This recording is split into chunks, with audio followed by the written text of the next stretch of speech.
I've had on my mind for the last month or so the term the Ostinato of Praise. Now, the word ostinato is a musical term. It means to go on and on and on and on. It's a repeated pattern. And most music is made up of repeated patterns, specifically blues. Blues is one of my favorite genres of music, and blues is notorious for repeated patterns. The reason some people don't like blues is because of the repeated patterns. And the word ostinato comes from a root that means obstinate. That means stubborn. That means it just doesn't want to change. And what do I mean, the ostinato of praise? Well, first of all, let me tell you something that annoys me a little bit. These, what I call Puritans of faith. Actually, that's not what I call them. That name just came to my mind, but I like that name. I'll probably use it again.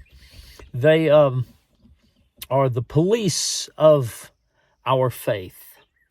They think God's assignment to them is to criticize other people of faith in things they do in an unapproved way. Things they don't like, they're going to criticize. Whether it's biblical to criticize them or not, they're going to criticize them. And I hear quite frequently somebody who's not in the modern praise and worship mix.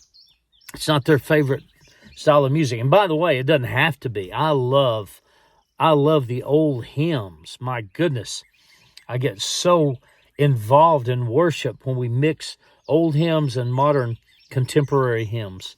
And when we take old hymns and put a new verse or bridge or phrase to them to give them life, like the new current version of Great Is Thy Faithfulness. Wow, it's just such a rich, rich song.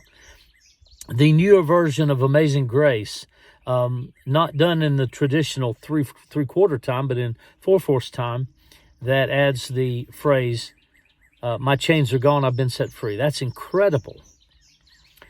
But quite frequently, I hear somebody criticize the repeated use of a lyric line in a song. And they do it sometimes quite vehemently, letting you know they really are opposed to that. But I want to talk to you about the ostinato of praise, the repeated pattern of praise. And I get this, I was first quickened with this reading Psalm 84, when it's talking about, Lord, I'd rather be a doorkeeper in the house of God than to dwell in the tents of wickedness. I mean, I just want to be in the house of God. I want to be in your presence.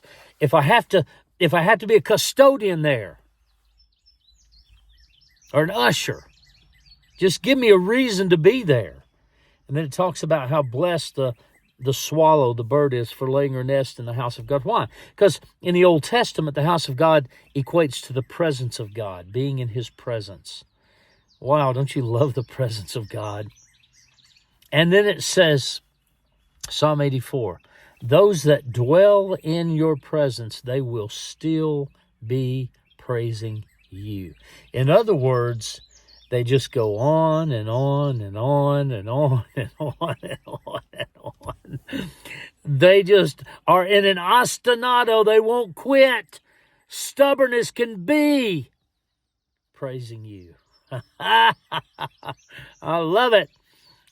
You know, that's a very picture we see in Revelation chapter 4, 5, 6.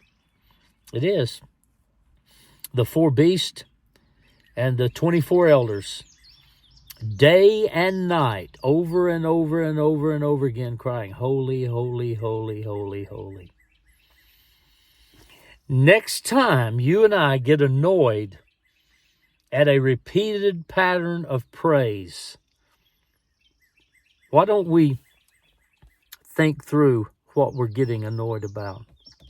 Why don't we? I was listening to somebody preach one time, and I said, I wasn't in person. This was on a CD or recording of something. I said, Lord, that person's voice just annoys me. And you know what his response was? Instantly. He said, I know it annoys the devil too. That's why I like hearing it.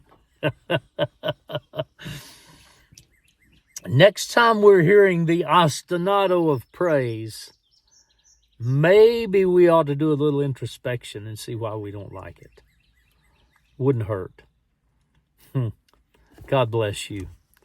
God bless you as you pursue Him, seek Him, praise Him, worship Him, lay down your life to Him in whatever way and through whatever vehicles and channels He directs. Shalom to you.